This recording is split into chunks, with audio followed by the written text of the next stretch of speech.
নমস্কাৰ welcome to my review blog on live আৰু মই যেহেতু ভোগালী বিহুৰ অসমবাসীক সকলোকে মই আশীৰ্বাদ জনাইছোঁ বছৰটো যেন সবৰে মংগলময় হয় আৰু সকলোৱে সংসাৰবিলাক সুখৰ হয়।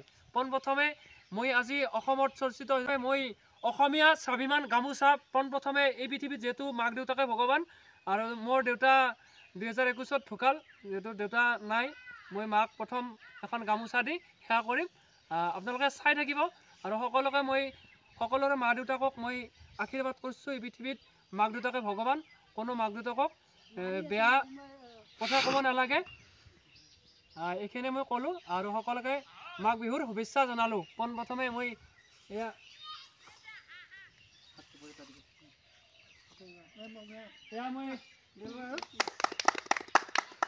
ঠিক আছে, নমস্কাৰ। ভিডিঅ'টো সকলোৱে সম্পূৰ্ণ চাই থাকিবলৈ আশা থাকিল। আমি আৰু জয়হৰিবিতা থান মন্দিৰ পামে আৰু এতিয়া আমি পথৰেদি আমাৰ ৰাইজখিনি আহিছে, মোৰ লগত বহু আহিছে এহো আহিছে আৰু বাইদেউবিলাক।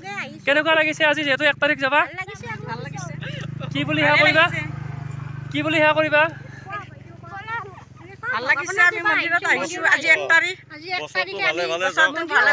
আজি 1 তাৰিখে নতুন বছৰৰ প্ৰথম দিন হিচাপে আমি মন্দিৰত আহি আছো সকলোৱে একেলগে মিলি। সকলোৱে আহক আৰু আমাৰ নথৈ আনন্দিত লাগি আছে। ঠিক আছে, আমি গৈ আছো।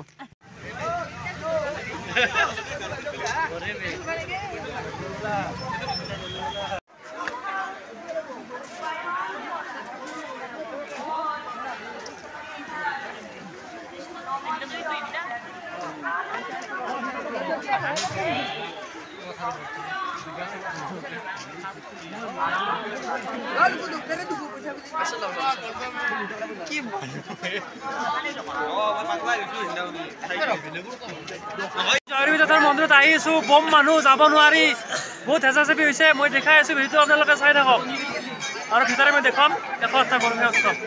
ছাতি লৈ মোৰ দোকানখন দেখাই আছো আপোনালোকক।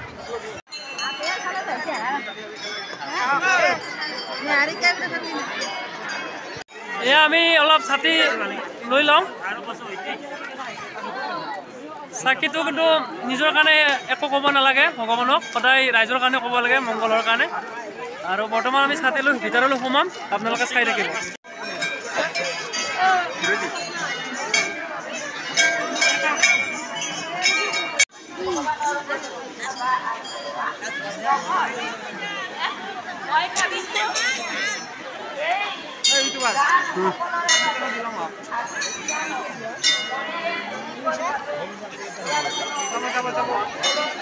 আমি ছাতি লগাব পৰা নাই, বম মানুহ মানে ভিৰ হৈছে আৰু আপোনালোকে চাই থাকিব। এতিয়া আমি ছাতি আধা ঘণ্টামান জিৰলোৱে ছাতি লগাবই পৰা নাই। মই দেখাই আছোঁ 108টা গৰু খোৱা কেনেকৈ কৰে, সকলো কথা কৈ আছোঁ, আপোনালোকে চাই থাকিব।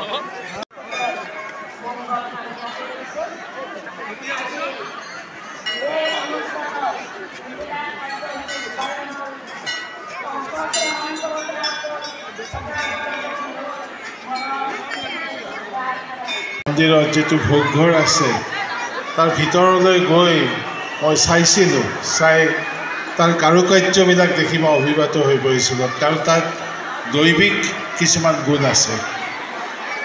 মই আশা কৰিছোঁ আৰু আজি এই অনুষ্ঠানত আহি আপোনালোকক লগ পাই হয়তো আপোনালোকৰ এই সহযোগিতা পাম। এইবাৰ শ্ৰদ্ধেয় মধুৰাম ডেকা ডাঙৰীয়া, অসম বাণিজ্য উন্নয়ন সংস্থা অসমৰ মাননীয় অধ্যক্ষ, নমস্কাৰ। আজিৰ এই শ্ৰী শ্ৰী জয়হৰি পিতা ভট্টাচাৰ্য ডাঙৰীয়া, মঞ্চত উপবিষ্ট পদাধিকাৰ গণেশ তামুলী ডাঙৰীয়া, মোৰ শ্ৰদ্ধাৰ পল্লৱ ভট্টাচাৰ্য ছাৰ ডাঙৰীয়া, ডক্টৰ দেৱজিৎ মহন্ত ডাঙৰীয়াকে ধৰি মঞ্চত উপবিষ্ট বিশিষ্ট ব্যক্তিসকল, আজিৰ এই অনুষ্ঠানত উপস্থিত থকা ভক্তপ্ৰাণ ৰাইজ, আপোনালোক আটাইকে মই সশ্ৰদ্ধা প্ৰণাম জনাইছোঁ। আজি আমি এই অনুষ্ঠানত দেখিবলৈ পাইছোঁ যে বহুতে কয় বহুতে ক'ব বিচাৰে ধৰ্ম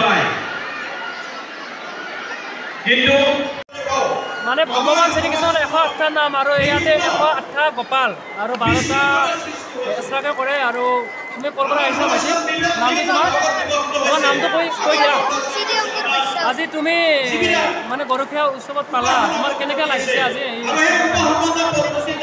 ভাল লাগিছে না মানে 5 বছৰৰ পৰা 9 বছৰ বয়সৰ ইয়াতে সকলো দিব পাৰে 9 বছৰে এদিন বেছি হ'ব নোৱাৰে আৰু মই আজি গৰখীয়া উৎসৱ ইয়াত এওঁলোকে ভগৱান আৰু এওঁলোকক যদি আপোনালোকে মানে কিবা দিব পাৰে বা এটা সেৱা কৰিব পাৰে মোৰ মংগল হয় মোৰ আশা পূৰণ হয় আৰু মই সম্পূৰ্ণ চাই আছোঁ আপোনালোকে সম্পূৰ্ণ মই ভিডিঅ'টো দেখাই আছোঁ আপোনালোকে চাই থাকিব ঠিক আছে ধন্যবাদ চাই লওক খিচাৰীৰ কাৰণে বহুত মানুহ ভক্তমান ৰাইজে ৰৈ আছে মানে প্ৰথম গেট এণ্ট্ৰি হ'ব লাগে আৰু কলহটো বেলেগ কেনেকুৱা লাগিছে দাদা যিহেতু আমাৰ জয়বিদ্যা থান 108টা গৰখীয়া উৎসৱ কৰে আৰু এই উৎসৱত আহি আপোনাৰ কেনেকুৱা এটা অনুভৱ কৈ দিয়কচোন বহুত ভাল লাগছে অসমত এনেকুৱা অনুষ্ঠান নাইয়ে এখনত বাহিৰে মানে 108টা গৰখীয়া উৎসৱ 108জন হয় 21জন আৰু 9জন গৰখীয়া সেয়াটো হেৰি 12 গোপাল থাকে 12 গোপাল কৃষ্ণ সতী 13জন হয় কৃষ্ণ সতী 13জন গতিকে 108জনটো বেলেগ আৰু এই 13জনটো বেলেগ এই উৎসৱটো আমাৰ অসমৰ বাহিৰে বাকী বেলেগ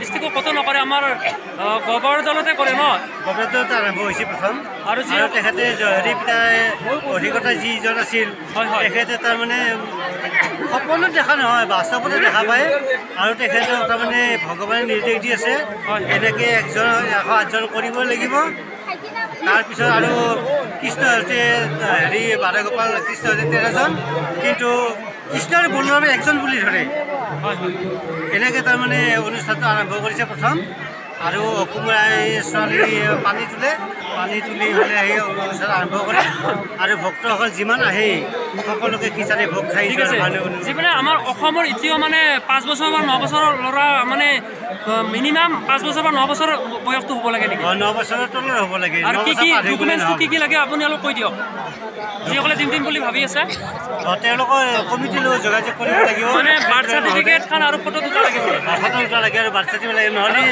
বয়সটো নাজানিব নহয় 5 বছৰ বা 9 বছৰ হ'ব লাগিব কিন্তু কথাটো হ'ল কি 9 বছৰ যাই ভৰ্তি হৈ যাব একদিনো যাব নোৱাৰে আৰু 5 বছৰ ওপৰত মানে সেই 5 বছৰ হৈ যোৱাৰ পিছত সিহঁতৰ সময় থাকে না পিছত অলপমান ডাঙৰ হোৱাৰ ল'ৰাকেইটাই আগে অগ্ৰাধিকাৰ মানে 9 বছৰৰ বেছি বুলি নাপায় সেইকাৰণে বেছিখিনি গুৰুত্ব দিয়ে ঠিক আছে আপোনালোকে যদি গৰখীয়া হোৱা দিব ইচ্ছা কৰে দিব পাৰিব আৰু মই ভিতৰলৈ এতিয়া খিচাৰি ভোগ খাম সকলোৱে খাব আৰু সকলোৱে খাই যাব মই দেখাই আছোঁ ধন্যবাদ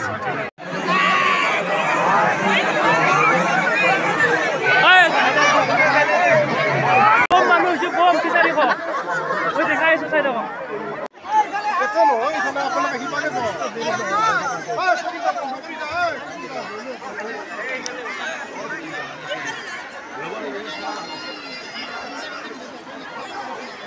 এয়া কাম বম পথাৰত খিচাৰি ভোগ দি আছে আৰু আপোনালোকে এয়া চাই থাকক দাদা কেনেকুৱা লাগিছে আমাৰ মন্দিৰত আহি ইয়াত আহি পেলাই যথেষ্ট ভাল লাগিছে আৰু ইয়াত আজি যথেষ্ট ধৰ্মপ্ৰাণ ৰাইজৰ সমাগম দেখা পাই পেলাই মই নথৈ আনন্দিত হৈছোঁ মই বেলখৰ ককীয়া গাঁৱৰ পৰা ইয়াতে আহিছোঁ আগতে ইয়াত কোনোদিনে আহি পোৱা নাছিল প্ৰথম নেকি আজি এইবাৰ প্ৰথম মই আহিছোঁ আৰু আহি পেলাই আজি ভগৱানৰ প্ৰসাদ গ্ৰহণ কৰিবৰ কাৰণে মোৰ ভাগ্য আজি উদয় হৈছে প্ৰসাদ কেনেকুৱা হৈছে মানে প্ৰসাদ বহুত বঢ়িয়া হৈছে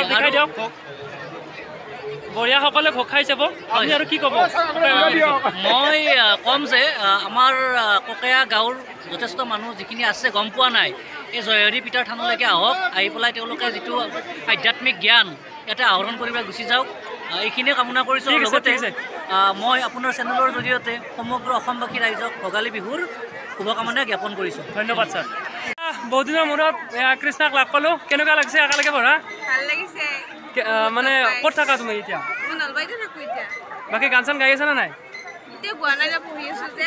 পঢ়া শেষ হ'ল নেকি তোমাৰ ঠিক আছে ভালকৈ দিয়া পৰীক্ষা বাকী খিচাৰি খালা ঠিক আছে ধন্যবাদ ঠিক আছে ফাইনেলি আমি খিচাৰি ভোগ খালোঁ বহুত সুন্দৰ হৈছে আৰু মোৰ লগত আছে বাইদেউ ক'ৰ পৰা আহিছে আপোনালোকে কেনেকুৱা লাগিছে আমাৰ মন্দিৰত আহি কেনেকুৱা লাগিছে বাইদেউ ঠিক আছে ফাইনেলি আৰু ভিডিঅ'টো শেষ কৰোঁ আৰু মোৰ ভিডিঅ'টো ভাল পালে লাইক শ্বেয়াৰ কৰি দিব বৰ্তমান আপোনালোকে আহি যাব ভোগ খালোঁ বহুত ভাল হৈছে ঠিক আছে আমাৰ থান অধিকৰা শৰৎ বৰ্মন দেৱ তেওঁ বৰ্তমান স্বৰ্গগামী আৰু তেওঁক ইয়াতে সজা হৈছে আপোনালোকে চাই থাকিব মই দি আছোঁ বাইদেউ দুজনী মানুহ লগ পালোঁ। বাইদেউ ক'ৰ পৰা আহিছে আপোনালোকে? কেনেকৈ লাগিছে জয়দৌল মন্দিৰত আহি? প্ৰতি বছৰে আহে নে এইবাৰে আহিছে? অঁ ডিফু কাৰ্বি আংলঙত নেকি? কোনখিনিত আছিল আপুনি? অঁ আচ্ছা আচ্ছা ঠিক আছে। বৰ্তমান ডিফুতে আছেনে আপুনি এতিয়া? ঠিক আছে। যিসকলে অহা নাই আপোনালোকে কি ক'ব আৰু? যিসকলে আহক, ইয়াত ভাল লাগে আহি পেলাই, বহুত ভাল লাগে। বহুত শক্তিবান ৰাইজসকল আহিছে, ভাল লাগিছে। আৰু এনেকৈ আহক ৰাইজ, আমিও এনেকৈ আহি থাকিম। ঠিক আছে ঠিক আছে। মংগল কৰক। ভোগালী বিহুৰ শুভেচ্ছা থাকিল আপোনালোকলৈ। Thank U.